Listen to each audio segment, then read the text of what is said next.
completo, por favor. Sí, yo soy el doctor Francisco José Argüello Cepeda para servirles. Sí. ¿Nos puede decir su trayectoria académica, por favor? Sí, cómo no. Yo tengo formación de economista.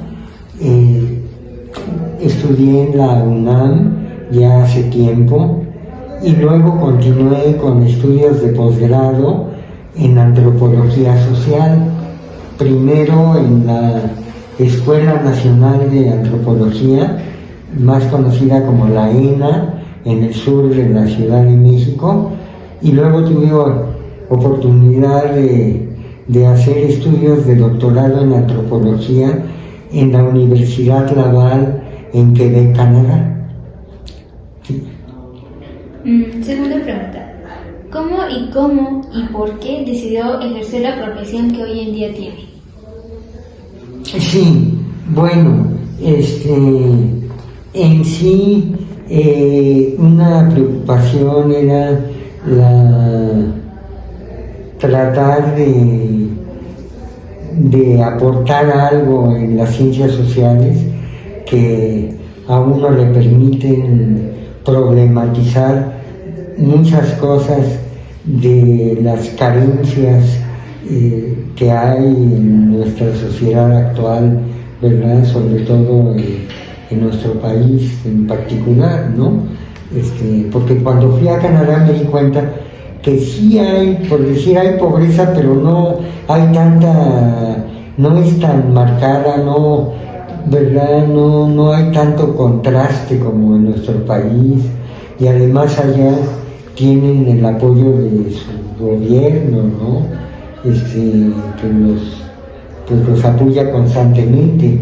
En cambio aquí hasta hace poco pues ya se han venido dando ciertos apoyos específicos a las personas más necesitadas, pero aún no es suficiente, tal vez entre otras cosas por la gran población que tenemos en nuestro país, que cuando yo era niño había 60 millones de habitantes en ese país, y ahorita es un poquito más del doble, ¿verdad? Entonces eso también le complica las cosas al propio gobierno, ¿No creen? Y en cambio en países desarrollados como Canadá, todavía, a pesar de que tienen un inmenso territorio, no tienen una población tan grande como la tenemos nosotros o como la que tiene Estados Unidos, ¿verdad? En fin,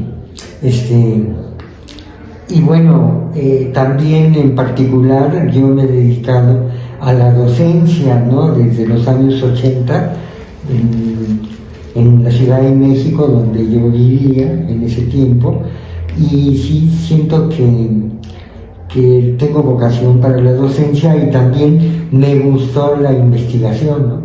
¿Verdad? También por ahí me fui, aunque tuve algunas experiencias de trabajo en el sector gobierno, ¿verdad? Al inicio de mi trayectoria profesional. Sin embargo, no me gustó el ambiente del gobierno para trabajar, la verdad, y tuve una oportunidad de dar clases en la ENEP Acatlán, de la UNAM, y allí empezó mi carrera docente, ¿verdad? Bueno, otra pregunta sería, ¿a qué paradigma educativo considera que su método de enseñanza está como inclinado? Bueno, me identifico con el constructivismo, porque yo cuando empecé a dar clases, pues todavía teníamos así como la idea o la costumbre del método tradicional, de que el maestro era el que tenía el conocimiento, el que tenía que dar la cátedra, él y todo eso, ¿no? Pero poco a poco uno se va dando cuenta que pues el proceso de enseñanza-aprendizaje es un complejo, y tanto un maestro tanto enseña como también aprende, ¿no? Y aprende también de sus propios alumnos, ¿no? Entonces, ya uno empieza a generar algunas tácticas, estrategias de enseñanza, de la lluvia de ideas, por decir, que implica retomar el punto de vista de los alumnos y tratar de que participen en la clase, ¿no? Eso es importante, no sé hasta qué punto uno lo logra, ¿verdad? Pero siento que los métodos participativos son mejores, ¿no?, que los tradicionales. Ok, otra pregunta sería, ¿cuál es la metodología que implementa en su enseñanza? Bueno, pues se podría decir que ya por costumbre, ¿verdad?, uno trata de introducir el tema primero, ¿verdad? Lo correcto sería plantearles a los alumnos de cuál es el tema que se va a ver, ¿verdad?, cuál es el propósito, e irlo desarrollando, ¿verdad?, poco a poco, tratando de, en mi caso me gusta mucho basarme en el uso del pizarrón, ¿verdad?, donde trato de plantear algunas ideas centrales, conceptos fundamentales y esquemas o mapas conceptuales o también, si se puede, líneas de tiempo para poder dar la clase mejor, ¿no?, de una manera un poco más didáctica, ¿no?, y de esa manera ir desarrollando la clase tratando de jalar la participación de los alumnos y al final tratar de hacer un resumen, una conclusión, ¿verdad?, de lo que se ha visto y dejar alguna tarea, ¿verdad?, para continuar con la próxima clase con esas actividades, ¿no? Sí. ¿Tiene como algún modelo educativo con el que se identifique o con el que identifique su método de enseñanza? Sí, bueno, pues sí sabemos que hoy existen varios modelos, ¿verdad?, educativos que han venido surgiendo, ¿no? Recuerdo que cuando di clases en el TEC de Monterrey, una experiencia, también di en privadas, ellos manejaban esta cuestión de la solución de problemas, ¿no? Como que les preocupaba mucho no nada más hablar de los problemas, de los temas en sí, sino tratar de generar soluciones o también, por ejemplo, en el curso de ética o en otros se presta para el análisis de casos, ¿verdad? Se queda muy bien. Entonces eso es importante, es una metodología muy buena y con ellos trato también de motivar a los alumnos para que me hagan como pequeños casos, ensayos con base en un caso, ¿verdad?, donde ellos puedan hacer una reflexión, en este caso una reflexión ética sobre, por decir algo, la eutanasia o el problema de los migrantes actualmente, cosas así, ¿verdad?, tratando de que sus trabajos estén estructurados, argumentados, pero sobre todo que tengan un pequeño modelo de análisis ético, ¿verdad?, en donde ellos reflexionen sobre algún valor o virtud que puedan aplicar en ese caso, ¿verdad? Y también en otros campos como la administración se llega a aplicar el método de casos, ¿verdad? Entonces a mí me gusta trabajar con eso, incluso cuando llego a hacer alguna ponencia, ¿verdad? Como investigador, también me inclino por emplear ese método de caso, ¿verdad? Si usted fuera rector de la universidad o director de la facultad, ¿qué cambiaría? Ay Dios, sí me la ponen dura, porque siento que pues es un paquete muy fuerte, ¿no? Definitivamente, sobre todo ahora con la crisis actual que está pasando la UANEC, lo estamos viendo, ¿no? De que como es una comunidad heterogénea, ¿no? En donde participan tanto, ¿verdad?, alumnos, maestros y administrativos, es difícil, ¿no?, responder a todas las demandas con un presupuesto limitado, ¿no? Porque yo te podría decir, una cosa que me preocupa mucho en la docencia es que hay mucha desigualdad en el ingreso de los que tuvimos suerte de llegar después de muchos años al tiempo completo y de maestros de asignatura que pues tienen un ingreso mucho menor.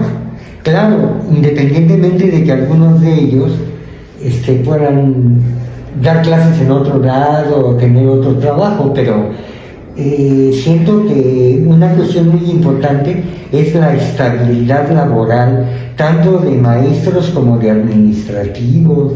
Hay secretarias que ganan sueldos raquíticos, ¿verdad?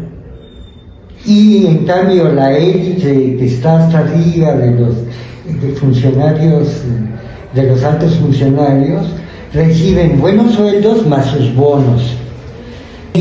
Ahorita es de elogiarse la última toma de decisión de la actual rectora, de que tomó la decisión de bajarse un poco su sueldo, tanto de ella como de su gabinete, como parte de todos los ajustes que se necesitan para hacer frente a las demandas que les están pidiendo los alumnos, tales como pues mejor infraestructura, mejores laboratorios, y mayor seguridad, y descuentos en las cuotas de inscripción, en fin. Entonces, eso es loable, mis respetos, ¿no? ¿Verdad? Porque no cualquier funcionario lo hace, ¿verdad? Sí. ¿Ha sido autor o partícipe de artículos de investigación educativa? Bueno, poco, pero sí, de alguna manera me he tratado de meter en el campo de la investigación educativa, sobre todo en el ámbito de la educación ambiental, que es el campo que me ha interesado más. Cuando yo llegué aquí a la FACICO hace 26 años, ¿verdad? Decidí trabajar esa línea de investigación y ahora la complemento con la famosa sustentabilidad, ¿no? ¿Verdad? Ambiental, social, intercultural, y he estado escribiendo sobre estos temas que son muy interesantes y que son temas emergentes que requieren de investigación y de aportaciones, ¿no?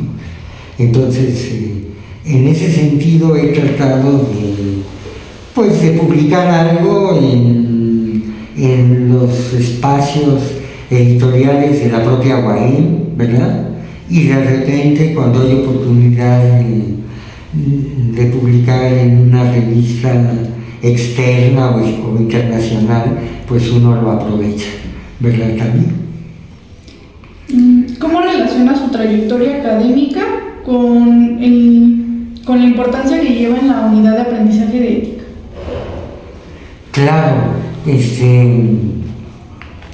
digamos que al investigar sobre educación ambiental, indirectamente también eso me obligó a meterme en temas de ética ambiental, ¿verdad?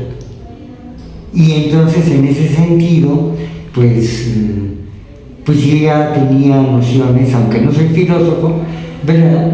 Pero sin embargo ya con eso fue una entrada a la ética, que es un campo muy interesante, ¿verdad? Que nos permite reflexionar sobre lo bueno y lo malo, ¿verdad? Y que hoy en día la ética ambiental es parte de las éticas aplicadas que que son muy importantes, como la ética de la empresa, como la ética cívica, como la ética también que tiene que ver con la tecnología, con el género, en fin. Entonces, en ese sentido yo ya me había metido un poco, intentado escribir, hacer mis pininos en ese campo de la ética ambiental, y eso ya me permitió tener un poco mayor de bases para dar el actual curso que se llama Ética de la Confianza como Responsabilidad, ¿no? Que es un curso que entra directo a los temas de la modernidad, de la democracia, de los valores como la libertad, igualdad y autonomía. Sin embargo, le hace falta a ese programa una introducción a la ética, ¿no? O sea, como que entra como muy directo a los temas contemporáneos, pero yo creo que es importante que los alumnos conozcan quién fue el fundador de la ética, que fue Sócrates, qué aportaciones tuvo Platón y Aristóteles, y los padres de la Iglesia de la Edad Media y el propio Kant, por decir. Si yo traté de dar una introducción antes de entrar a la unidad 1 del curso, que ya es muy directa, muy actual. Entonces, eso, pues también uno de repente tiene que atreverse a hacerlo. Y aquí tiene uno la ventaja en esta escuela, en esta facultad, que tiene uno la libertad y la posibilidad de actualizar el programa, ¿no?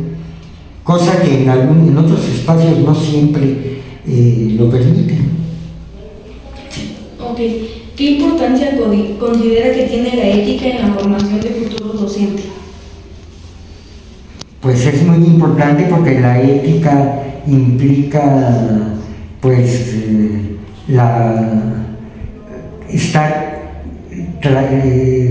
desarrollar el carácter, implica desarrollar una conciencia social y también ambiental sobre nuestro mundo. Y eso es algo que los docentes deben tener para motivar a los alumnos a ser mejores profesionistas y mejores ciudadanos, ¿verdad? Porque ya no estamos en el tiempo de que es suficiente que el maestro enseñe conocimientos, ¿no? A nivel de educación superior, sino también es importante, de acuerdo con la educación en valores, que uno también debe enseñar habilidades, actitudes, valores, para lograr una formación un poco más integral, como lo pretendían los filósofos griegos, como Platón. Eso es muy importante. ¿Qué papel cree que tiene que jugar la ética en el ejercicio profesional de los docentes y por qué?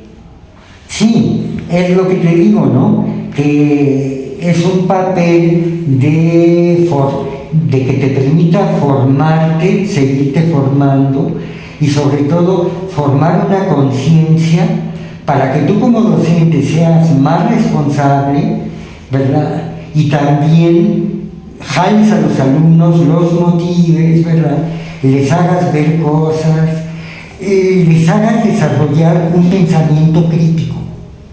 Porque la ética no es, como dice Adela Cortina de España, no es seguir mecánicamente ciertas reglas, que nos han inculcado desde niños o que se llevan a cabo en las instituciones, sino que hay que desarrollar, hay que aprender a pensar, hay que aprender a cuestionar cosas. Y eso es muy importante. Entonces, si los estudiantes están analizando el Plan Nacional Educativo, no sé cómo se llama ahora, Programa Nacional Educativo, en fin, deben tratar de tener una mirada crítica, ¿no? No creer todo lo que dice ahí, cuestionarlo. O qué tal que dice cosas bonitas, pero qué tal que no se aplican en la realidad. No todo se aplica en la realidad, ¿no? Como cuando en el Plan Nacional de Desarrollo se decía, vamos a crecer al 5% la economía y crecemos apenas de al 1%. Entonces, tener una mirada crítica es un reto, ¿no? Para que los alumnos puedan desarrollarse de una manera mejor, con mayor profesionalismo, competencia en su vida profesional, y no nada más seguir mecánicamente lo que, como borreguitos, lo que les están diciendo, ordenando, ¿verdad? Sino que aprendan a pensar, como decía Kant en su famoso artículo con capítulo de ¿qué es la ilustración? Decía, atrévanse a utilizar la razón, ¿no? Nos está diciendo, atrévanse a pensar, ¿no? Y muchas veces sabemos que entramos a la carrera, tanto ustedes como yo mismo cuando estudié, no tenemos esa mentalidad, digamos, crítica, cognitiva, qué sé yo, y también es importante generar valores como la confianza, como la responsabilidad, como la honestidad, porque no se trata de estudiar, pensar que ya el estudio te va a volver rico. Pues sí, claro, el estudiar te permite, entre otras cosas, que es importante que podamos vivir de manera digna, ¿no? Pero tampoco se vale que ya porque estudiaste una carrera vas a caer en el juego ya en tu vida profesional de los políticos corruptos, ¿no? Tampoco se trata de eso, que hay que llegar con otra mentalidad más abierta y más responsable y honesta. Y la ética te da esos elementos, ¿sí me entiende? Por eso es importante que haya estas materias en todas las carreras de la universidad, hasta en física y en los ingenieros y todo, ¿no? Y ya no se digan los pedagogos, que tienen como ejemplo, como paradigma, a grandes personajes como Paulo Freire, ¿no?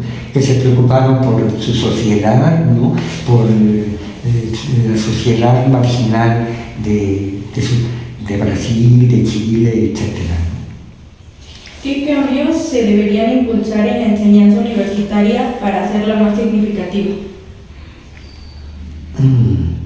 Bueno, yo siento que se deben ir actualizando los programas de acuerdo a los retos actuales, ¿no? Estaba viendo en el internet que decía el rector de la UNAM que ya se va a actualizar el programa del CCH, del Colegio de Ciencias y Humanidades de la UNAM, y que llevaba como 30 años sin actualizarse. No puede ser. Igual los normalistas, que sabrán dar muy bien sus clases y todo, pero también tenían programas que no se actualizaban tan bien como hace 30 años.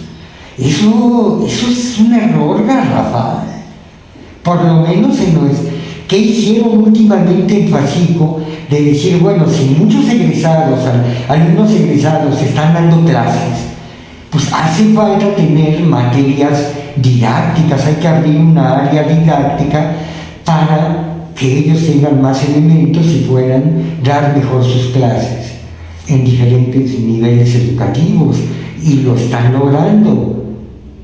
Claro, sabemos que no es el propósito solo de la carrera de la ley dar clases. Ustedes aprenden otras cosas como las de gestión académica, educativa, etcétera, ¿no? Pero también en la práctica muchos de ustedes terminan dando clases y sin embargo el programa no les ayuda, el currículum no responde a esas necesidades actuales que ustedes tienen. Entonces eso es muy importante, ver la cuestión de la actualización de los programas es algo fundamental que se debe hacer, que no se le debe tener miedo ni debe haber barreras de tipo político o de intereses particulares, ¿no? Sino hay que hacerlo, y en ese sentido creo que ya en la propia FACICO se han empezado a dar pasos firmes al respecto. Esas serían todas nuestras preguntas. Les agradezco mucho y seguimos en contacto. Muchas gracias, maestro.